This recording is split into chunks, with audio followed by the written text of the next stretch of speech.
All right, wonderful. So it's a pleasant Sunday afternoon. Uh, we will have this session for 1 hour, where we will start with the speakers, and then if you have any questions in between, please raise your hand and ask these questions. Okay, and later on, we are going to put this on YouTube. We had a little technical issue with the YouTube Live. Uh, we will set it up soon. So, Vishal, would you like to start, please? Yeah, sure. So, we are here to discuss the topic of the future of work.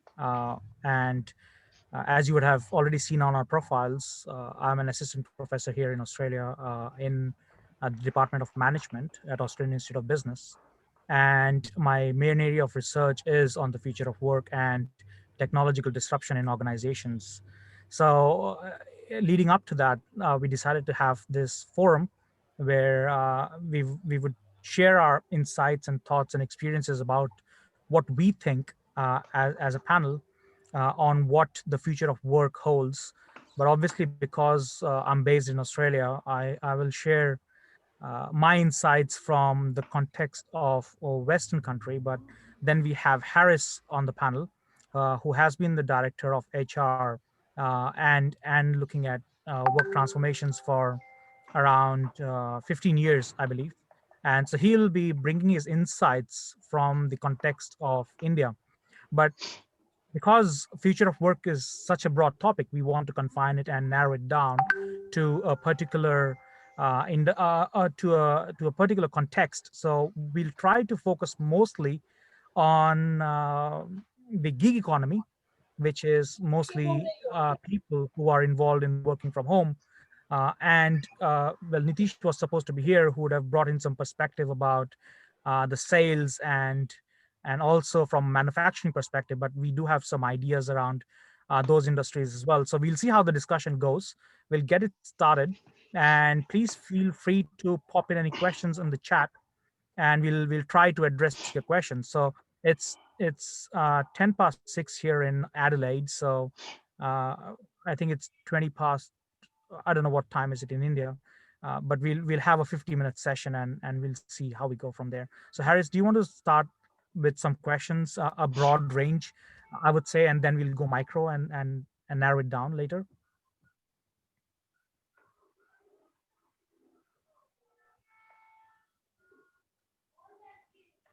Okay, I think let's start with the session first, and I'm sure the questions will pop up. Uh, uh, Let me introduce myself. My name is Haris Ali. I am the HR director of True Global. I have 15 plus years of experience in the entire gamut of HR. Learned a lot. Uh, I will share my perspective of what is my understanding during coronavirus period and post coronavirus. What is going to be the uh, our work environment? Now, Corona pandemic will definitely have a very everlasting impact on the future of our work because we had a traditional way of working. This goes back from the industrial revolution time, when this concept of office came into picture. Where you were supposed to be part of the large corporations, where you work in the office, have the punch in punch out time. Everybody was being monitored on how many hours you work, which lately changed to what you do rather than how much hours you have spent. Okay. Uh, this impact of coronavirus is going to impact the employees, the employer, and the complete employability perspective of the industry. Okay. I was going through certain Gartner reports, and I found that almost 32% of organizations are going to replace the full-time employees with the contingent workers. Okay, this is a bad news. Okay, however, a lot of organizations are coming up with latest and modern work profiles for the people. Okay, and new job creations will be brought in.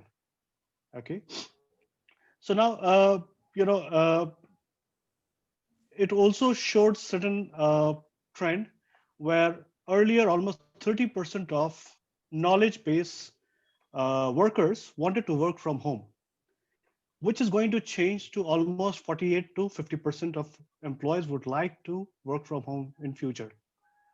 Okay. Uh, I would like to go one by one into what every area, example, let's say employee, employer, employability will be affected. Okay. So for an employee, it is very important that it is survival for the fittest. Okay. If I am skilled enough to survive in the industry, I will need to, I need to really upskill myself to really be fittest in the industry. Okay. Uh, Various programs, various, if you would see across a lot of institutions, lot of colleges are coming up various upskilling programs, and everybody is really into it. Okay. Gone are those days that you would be working on the old technology. I will give you my perspective of the IT industry because I belong to IT industry. So people used to work in a lot of maintenance projects, a lot of projects which are legacy technologies people used to work in, which is getting replaced by modern technologies, and the new job creations are because based on the upskilling through the various modern technologies. Like example, earlier we used to work on the PHP, the Java core, the C++, etc. Now this has been changed towards the more of a front end technologies where you have a lot of customization available on the front end. Okay. Similarly, what happens is employers are also investing a lot of money in upskilling their own employees, because they also need to have the modern technologies on their kitty, and they want to gather more of projects which are fast in nature, agile, more into agile methodologies, and want a faster results. Okay. This is where they are bringing a lot of tools, a lot of monitoring, performance monitoring tools, a lot of uh, availability in terms of working remotely. They are providing those efforts to the employees to really be successful. Uh, Whether the work from home is or work remotely is working for the employers or not, this is a question which a lot of employers ask. uh, uh, Various large corporations which have a very strong HR and practices in practice. Okay. What they do is they have a very strong process in place, and once you have a very strong process in place, it is very easy for them to have people work remotely. However, certain smaller companies which do not have, or medium sized companies who do not have a proper setup of processes and tools in place, they struggle. They find it very difficult to monitor their employees, especially in our culture. I was talking to Vishal earlier that, in our culture of we working remotely, we have Indian homes, and Indian homes will have some of the chacha, mama, the padosi, everybody comes in. Okay, and they expect you to be present when they are at home. Unlike the Western culture where you have the appointment based visitors, but in India we have everybody coming in, the maid coming in, the somebody else from the neighborhood come in, and you get disturbed because we are all our homes are not specialized to work for with that kind of concentration. All right. It happened with me. Let me give you an example. I was working in my room, and my son, his name is Ibrahim, and unfortunately, fortunately, my boss name is Ibrahim as well. And my son jumped on the window, and I shouted, Ibrahim, niche utro. And everybody in the conference room heard this. So and I swear I did not do it deliberately. So So all this happens because we are not used to do it. Okay, we are not used to do this way. So what I'm trying to say is that uh, employees are also not very much ready to do this, nor employer who are smaller size and medium size and organizations, they are also not ready yet to continue in remote working. However, what employers are doing a lot is spending on performance monitoring tools, which gives the measures of what what kind of websites are you visiting, what kind of the tools you are using. Those things are monitored, and the results are being monitored accordingly. Okay, so this gives us really a good platform for continuation of working from home for certain number of people. Okay, uh, I would like to Vishal to put some inputs to it, and I'll come back on the further topics. All right, just before I say anything, Nitish is here now. He was supposed to be the moderator. And would you like to introduce yourself, Nitish, very quickly so that we can move on? And then Yeah, you can be the yeah. moderator again. Thank you, Vishal.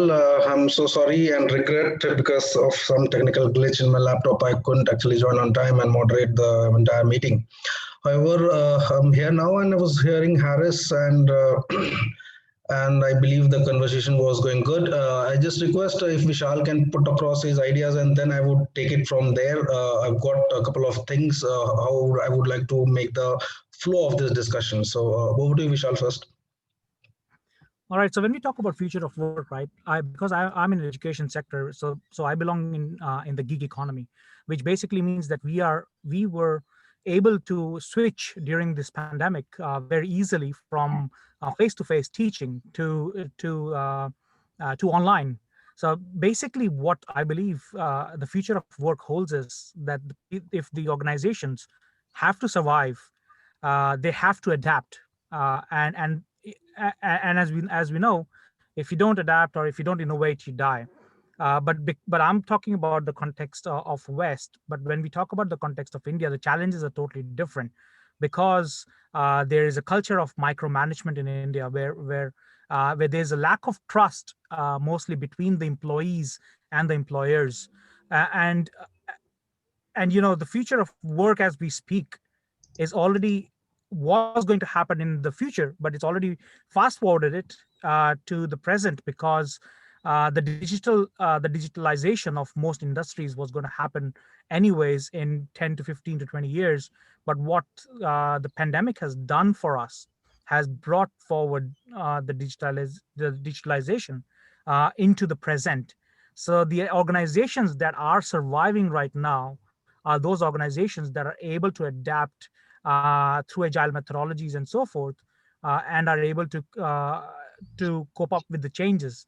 But again, I'm talking mostly about the gig economy. But when we talk about the manufacturing, for example, and we all know that the sales in manufacturing in India is suffering big time, because the consumers are not confident about the future of economy, and so they're trying to save the money rather than spend, because they believe that there'll be a lot of job redundancies happening sooner than later. In the Western context, already, just in Australia itself, we've almost lost around 2 million jobs during this pandemic. Now, when you compare with the population of the country, which is around 24 million, and there's 2 million people losing jobs. It's a big number in comparison to probably in India, where also I believe millions of people would have had lost their jobs. So what do we do for them is something that we have to ponder upon, because we can't always be dependent upon the governments to do something about employability. We can't always blame the governments on the situation at hand. The government's job is to provide ease of doing business, or ease uh, of bringing businesses that can increase the employability of people. But then we are talking two folds here. We are bringing that we are thinking about. So what we are also noticing is, yes, the governments can bring businesses, they can provide ease of doing businesses, but then the businesses are going digital, which means where you would have required 100 people to work on a specific job before. Now you only need probably 10. So what happens to the rest 90 people? And the other issue we are facing here is what happens to the people who are above the age group of 40 or 45, but still not closer to retirement? What happens to those kind of people? How would they survive without jobs? Because if the technology is going to take away the jobs, how are we going to retrain, reskill? What are we going to do with these kind of people? So these are some of the questions that need to be pondered upon if we are thinking about the future of work. So, from with those questions in mind, I'll hand over to Nitish to then take on and further moderate the session. Yeah, thank you, Vishal.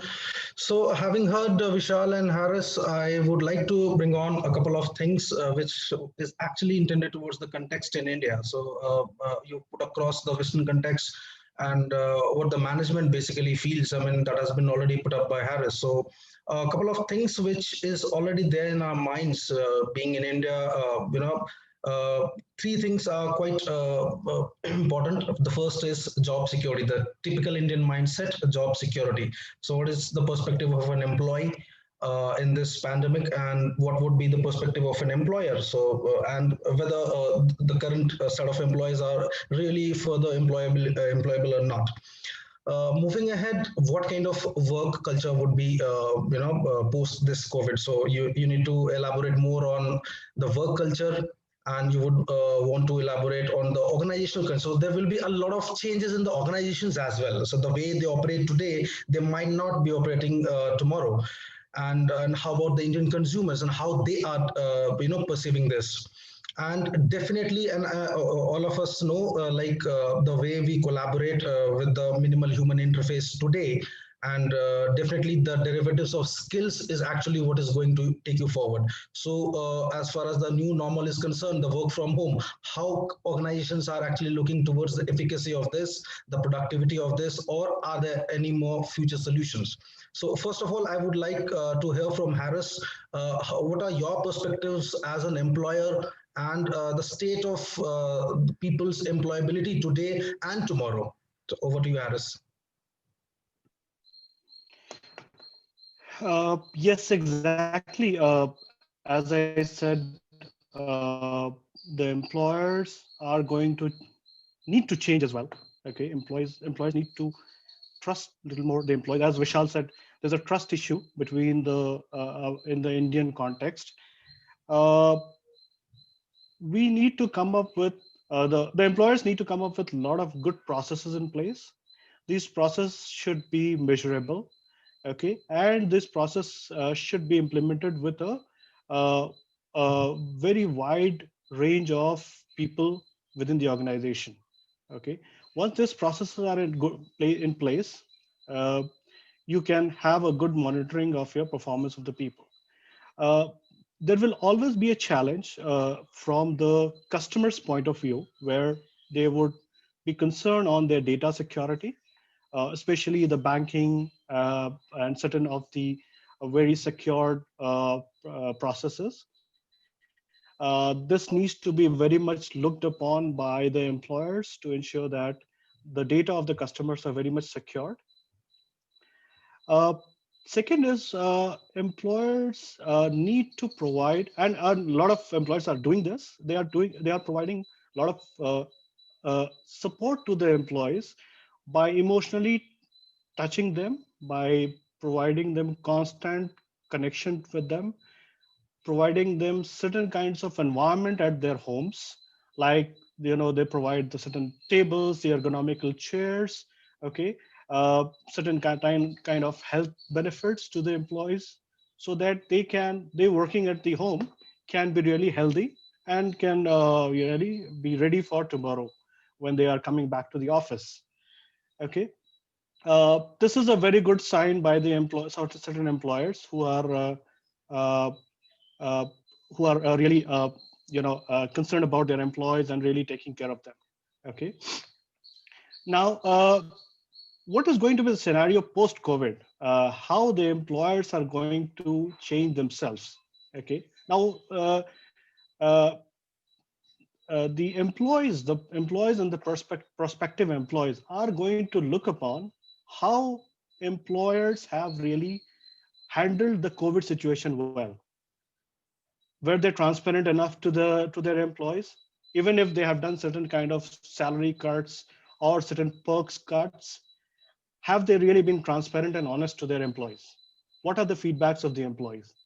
This is going to have a large impact on the employer's branding. Here will be the emergence of new top tier employers will be into effect. Okay, tomorrow we will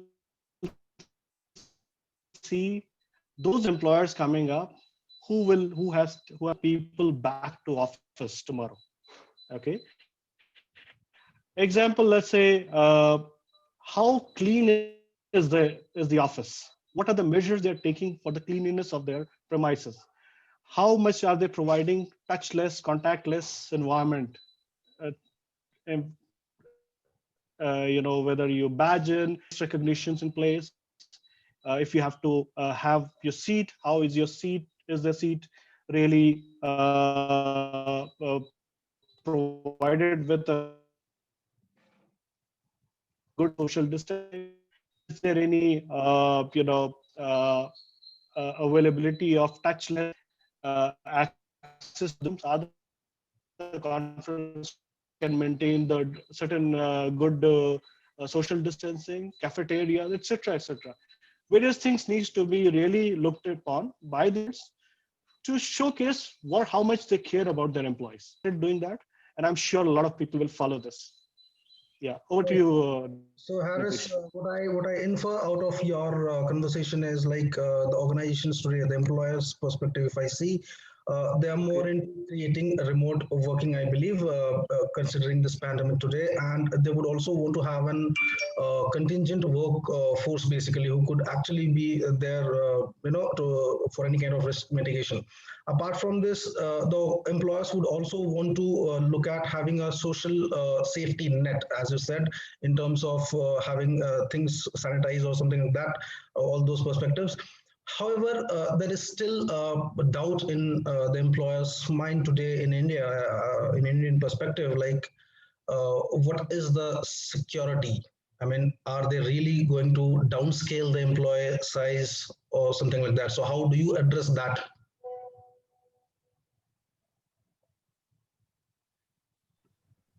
And if I would want to rephrase my question, how do you see employees basically? How do they upscale themselves? To tackle such situations.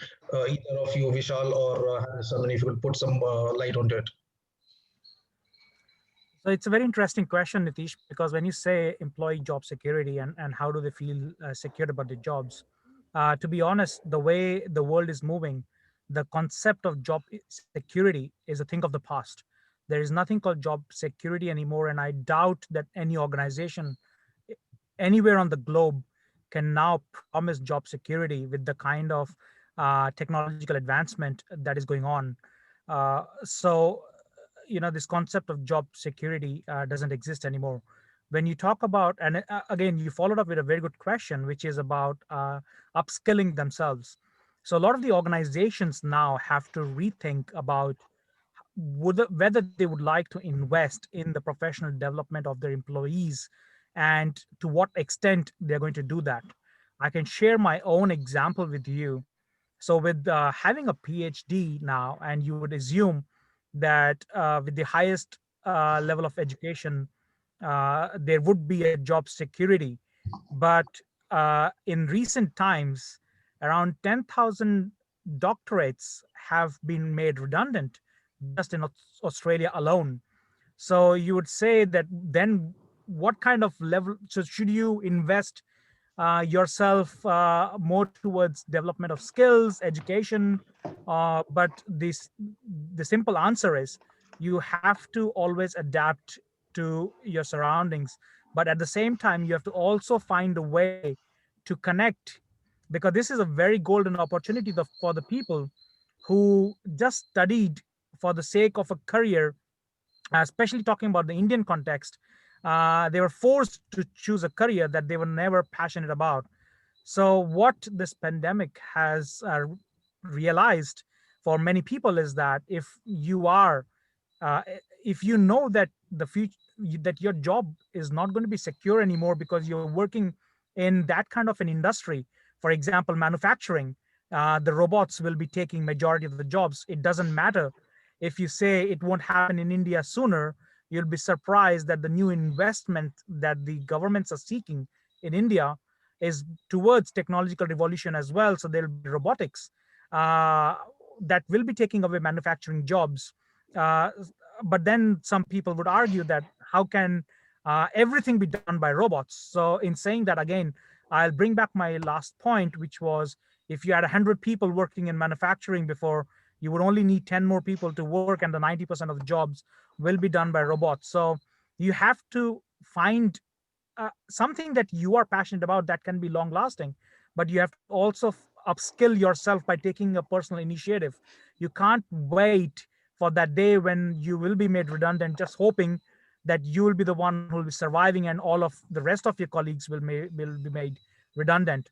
So my example I was going to share was, so I do have a PhD in organizational behavior, but more recently I've diversified myself, taken initiative to ensure that in my own sector, because we are moving from face to face towards online, that I'm trained good enough in teaching online as well as face to face. In addition, I'm not only confined by the specialization that I did in my PhD, but I've diversified my portfolio of teaching. So I'm relevant, I am adding value to my organization. So if you are in that kind of a situation where you think, what will happen to my job tomorrow? Well, if you create value in your organization, then definitely you won't be the first one to go, but eventually you'll go. Because when I said about gig economy, it's mostly looking at a new the new methodology. So there's a methodology, I would highly encourage everyone to look at it. It's called exponential organizations. And the methodology is basically, when you look at staff, you look at staff on demand. You don't want to have full-time workers anymore. You bring in workers when do you need them, keep them for a small period of time as a contract, and let them go. And that will become a norm in majority of the industries in the future as well. Now some people talk about and please stop me, Nitish, if I'm swaying away from the topic, but there's another example that you can talk about is medical science, right? So you're looking at medical science, you're looking at the vaccine production of coronavirus, and now the technology has given us such an advancement that usually a discovery of medicine would take 4 to 5 years, but now we're looking at a vaccine within a year and a half, 2 years of development, with less people working in the lab, because most of the jobs are being done by machine learning and deep learning from all the medical history journals of the past. So and recently, actually, in Western Australia, one of the states in Australia, we actually invested heavily on precision surgery using robots. So where you would need 5 or 6 or 7 surgeons performing a complicated surgery, now you just need one surgeon, one nurse, and the rest has been done by robots. And it's already happening in Australia. And eventually that will, so you see, if you're thinking about becoming a doctor, even that is not a secure job unless you are trying to specialize in one thing. And where you needed 10 doctors before, you probably need only 1 or 2. So so I would say that if you are thinking of a career, first think about what you're passionate about, because if you're just doing it for the sake of doing it, I can bet that you won't have a job 10 years down the line. All right, so I'll give it That back to you, was Niti. rightly, yeah, Vishal. So that was rightly put across. However, when we see this pandemic to be quite unavoidable, and the kind of redundancy that it can bring to us, and it's quite visible to all of us. Look, when we say this, as you quoted examples of doctors and the robots are performing critical operations. So there is actually a domain skill, and then we have got a critical skill. And what I believe from the perspective that Harris was putting across from the employer side, like the employers would want now the employees to be reskilled. However, the kind of workforce that we have in India are, in an age bracket of somewhere around 25 to 40. So is that easy for the employers to reskill them now? or do we need to have some radical change in our education system? Because as you said, and that's quite right in the Indian context, that we are forced to choose careers. So some of us is forced to choose a mechanical engineering job, or some of us a doctorate job kind of things. So do we foresee such radical educational system changes in India just because of this pandemic, or maybe I'll, something else in the future? I'll give you, Harris, I'll just quickly jump here for 2 seconds. So, when you're talking about reskilling, if you look at engineering graduates in India, 85% of the graduates that graduate in engineering in India are unemployable. There was a report on this a few years ago. And so the reskilling of the graduates has already been happening for years and years in Indian system. The good news is, with the recent reforms that the government has brought, and I don't want to make it political here, but the recent reforms that the government has brought into the education system are very much in line with the global education system. So, which is a very good thing. It will take time to reap the benefits of it. But when you're talking about reskilling of the graduates, because India is one of the youngest countries in the world, I think with an average age of around between 30 and 35, uh, or maybe even lower. But if you're thinking about reskilling people who are graduating now, this has been happening before the pandemic as well. What I'm focusing here on is for the people who are above 35, 40, who have been doing the same job, like Harris and I, and yourself, and most of the participants here have been doing the same job for 15 to 20 years now. How do you then reskill these people to give them a second chance in career, because majority of these people will also lose jobs? I'm just holding to my job and not being made redundant because I've created value for the organization, but not everybody does it. So so re, it's easy to say reskilling, but it is a very strategic process, and you have to really put your mind behind it, because there are so many jobs right now that won't exist in probably 5 to 10 years. Another example I can give you is general practitioner, a GP. A lot of the work is now done by products like, I'm not sure if you have anyone have heard of it, IBM Watson. So IBM Watson actually defeated uh, uh, humans in the game of Jeopardy. That was around 10 years ago. And think about that, 10 years ago, that IBM Watson defeated, it's read millions and millions of journals, medical journals.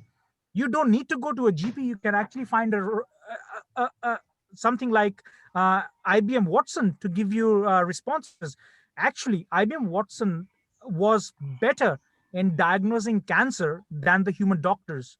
So you can think which way we are moving. So if you're thinking that I'll become a GP and that will be a safe job, you are wrong. Look at your instruments now, your mobile instruments. You just put your fingers on the scanners, the ECG scanners, and your mobile can give you an ECG rating. All you need is a specialist to translate it for you, and maybe in a few years you won't need even that. So when you're thinking about reskilling, I'm thinking more about people who are going to have a second chance in their career rather than the graduates that are going to pass out of universities now. So, Vishal, Harris. to Correct. summarize this job security kind of mindset that we have in India, what I believe and I infer from both of you, Harris and Vishal, is like the workplaces are going to be more fluid in coming days. So, the employers would have contingent workforces, and definitely some sort of redundancy would come in play. And from the employer's perspective, from the employee's perspective, if I see, yes, we need to upscale, we need to reskill ourselves to avoid such redundancies, and we need to, create our own value system in the organizations that we work for. Apart from this, the reskilling or the upskilling is concerned, there is one more thing. Will the employers invest in this reskilling, or do we ourselves require to do it? So this is another big topic. I mean, जो employees होते हैं वो expect करते हैं अच्छा company हमें training कराएगी. So what do you suggest from the Western context and as well from the Indian context? Harris can put it up first, and then Vishal. Yes, Nitish, I understand this point. Certain companies which have the training budgets well defined would do this upskilling because they need resources for the new upcoming projects. these new upcoming projects, like as I said earlier, every customer needs the job to be done in faster way. They will not wait for 100 lines of codes to be written, but everybody would want ready plugin stuffs available. Okay, this requires a lot of AI and machine learning people who really have those skills to do things faster way. Okay, so definitely certain companies will do invest, but medium size and smaller companies may or may not, because they would expect the employees who are available with such skills to be employed, and get rid of the employees who are not skilled enough, right? Coming to the point of AI and machine learning, or the robotics replacing the jobs. Well, if you remember way back, 2 decades back, when the computer and the IT came in India, uh, there was a lot of apprehensions that the jobs will be lost. Okay, the computers will replace the jobs, and it did not happen. In fact, it increased the jobs, and the unemployment rate was very, very high. And today you see, even the smallest farmers' sons are employed in largest corporations, right? So definitely that is not going to happen. Yes, as I said, if you don't upskill yourself, you will become redundant. But the jobs will keep be created. More and more jobs will be created. And I feel from my studies as the more and more jobs will be created by startups and smaller organizations, because they will be able to acquire the talent faster. They will be able to change their processes in faster way. They will be able to get themselves trained faster, and come into the picture and defeat the bigger corporations. Bigger corporations may survive with their long maintenance projects, etc., but the smaller ones will really gather very, very faster and bigger projects in their kitty, because they will be much cheaper than the old corporations, and their project cost will be on a very minimal size. So everybody is very, very competent nowadays.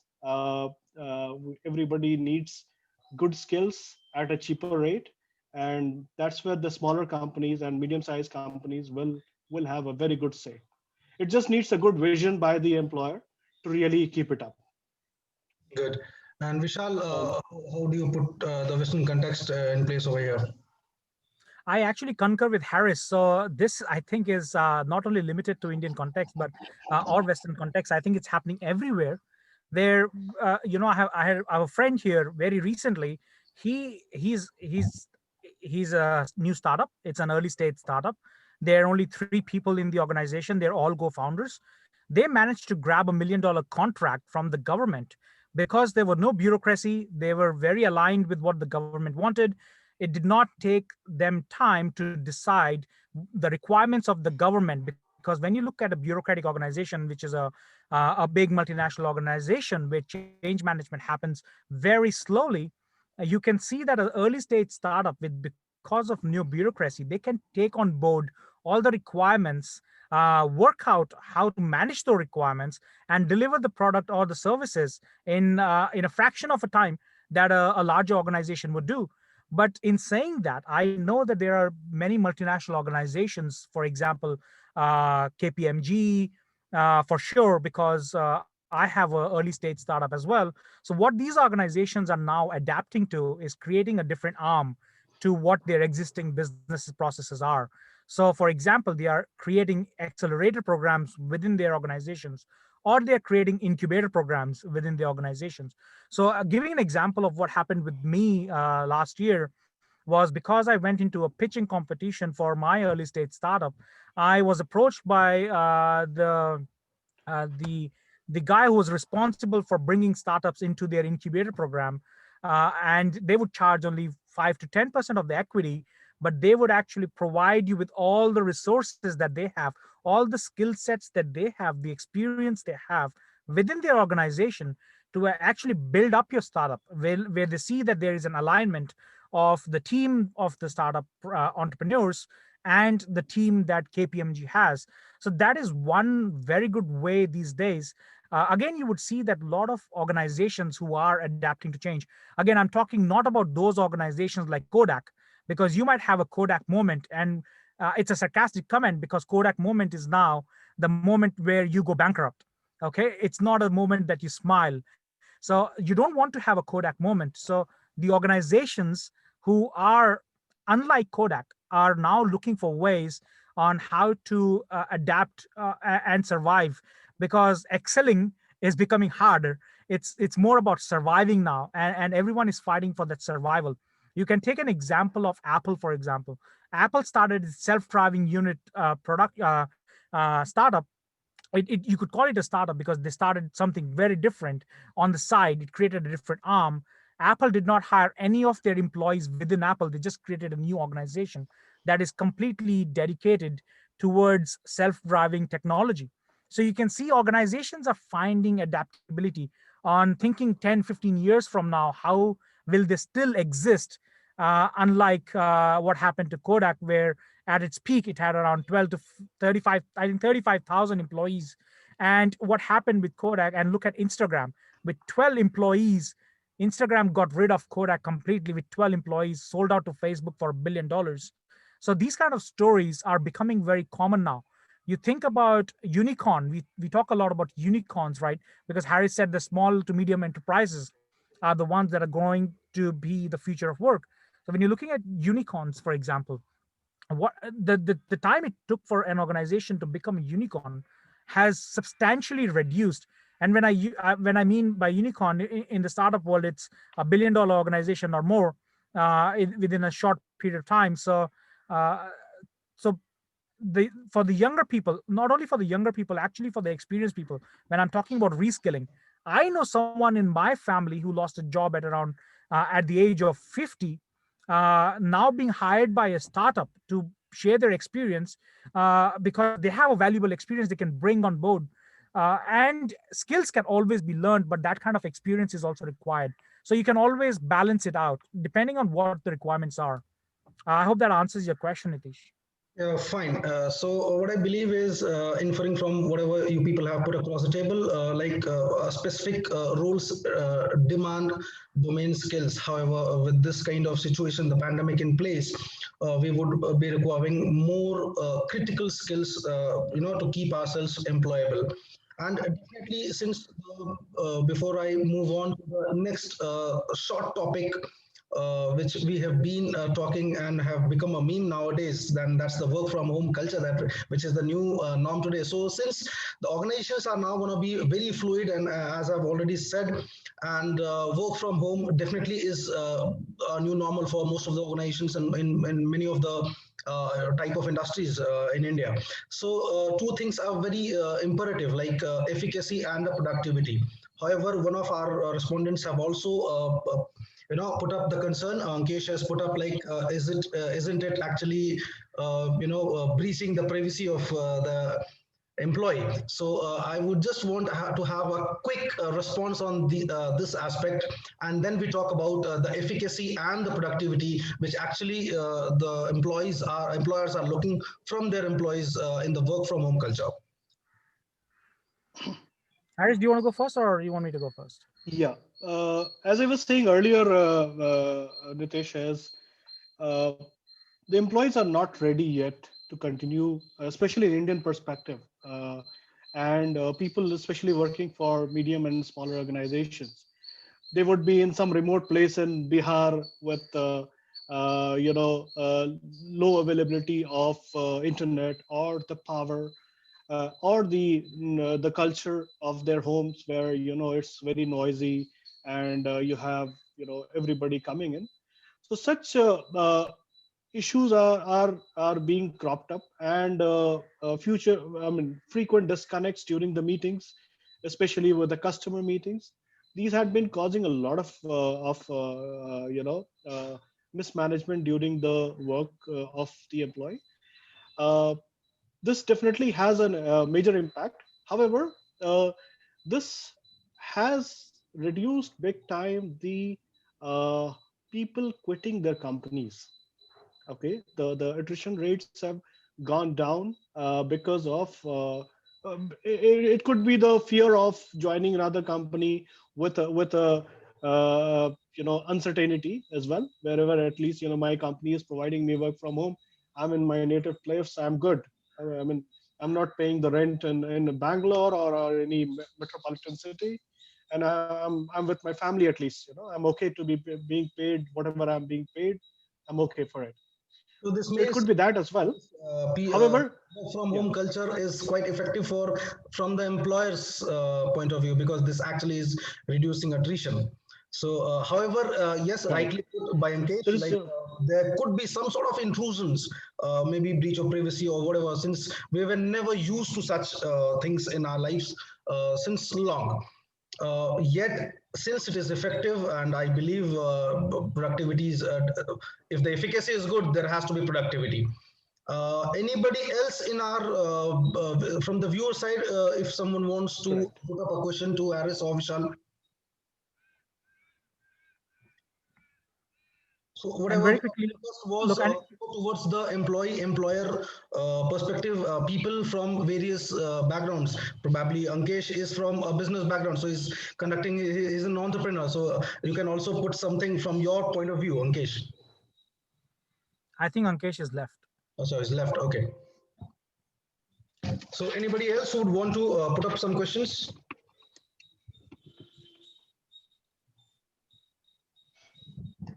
So I don't think there are many more questions. So before we move towards the end of the session, I would want to summarize a few things. Like, yes, this pandemic is going to be playing a major role in our professional careers, and yes, redundancy can be a major role play over here. However, to combat these situations, we definitely need to upscale, reskill ourselves.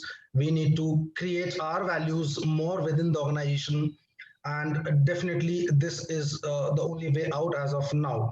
Looking at various perspectives that Vishal has already quoted from the Western world, and Harris has put up from the employer's perspective.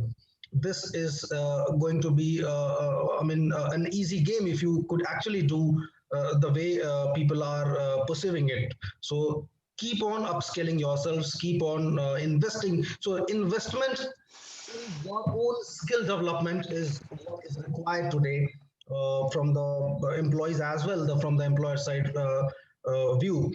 And before I end, I would just want Harris and Vishal to put up their views on the way forward from this point of view.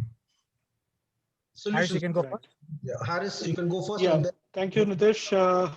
Yes, the mantra is going to be upskilling. Everybody has to Yeah, upskill ourselves. you're using my name. Mantra. Yes, the Employers, mantra is going to be upscaling. you are the mantra man. Thank you so much. Yes, so upskilling is the only way out. Okay, because everything is going to change very fast, and if we are not changing, we'll be left behind. Second is there will be a lot of new brand employers will be coming up, which are going to be the startups and the smaller companies, which are going to take over a lot of space in the industry. Okay, and as I said, AI and machine learning, etc., are going to be the next chain, where if each and everything will be analyzed by the machines. Okay, which will help we human beings work in a more efficiency. That's it from my side. Thank you, Vishal. Harris. Vishal. Well, my 2 cents of summary would be, and I concur with everything that Harris has said. In addition to that, there's a couple of things that I would highly encourage the audience to have a look at, which is one of the concepts is universal basic income. This was tried in Madhya Pradesh. This is basically the government providing you an unconditional payout every month to survive. Because if you have heard about Maslow's hierarchy of needs, you need to have your basic needs met. And because the technological disruption is happening already, there'll be a lot of people that will be unemployed for a substantial amount of time before they're able to upskill or reskill themselves. And so during that period between the people trying to upskill themselves, the Indian government would have to intervene and find a way to make this universal basic income work in India. It's gathered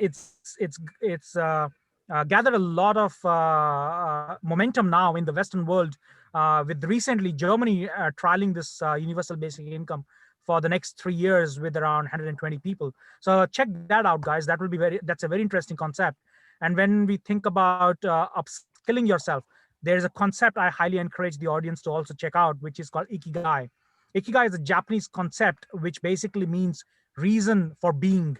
And so when you connect with your ikigai, so for example, very quickly, if you have a passion, everyone says follow your passion, but if you like to murder people and that is your passion, do you really want to follow that? Is it good for the society going on a killing spree because that's your passion? So it's not only about passion. You have to clarify these statements and say, follow your passion, but do something that is good to the world, but then you also get paid for it. So go and check out the concept of ikigai. It's a very interesting concept, and the future of work is basically connecting everybody to their ikigai. So discover your ikigai and then try to upskill, reskill, or completely change your career. Follow ikigai. That's my last 2 cents. Thank you, Vishal. So lastly, I would put up, I have a larger concurrence with the Ikigai concept that Vishal has already pointed out. And what I believe is, and I've been stating this to my, colleagues and my peers, like, have a stronger objective in your career paths. And in today's scenario, I believe you do not require motivation anymore. So you require objectivity in life, and the sole objectivity that today is of paramount requirement is reinvesting yourself. Once again, I would reiterate: keep reinvesting in yourself, keep upskilling yourself, and that should be the prime objective. You would never require any kind of motivation here from. So be objective and be successful. That's all from my side. And Thank you, everyone. thank you so much, all of you who've been a part of this session. And you can put across your comments through emails or whatever medium that you would want to. And probably with your feedback, we'll be able to design something new, and we'll come back again to serve you. Thank you so much. Thank you, everyone. Thank you very much, everybody. Thank you. Bye bye. See you. Bye bye.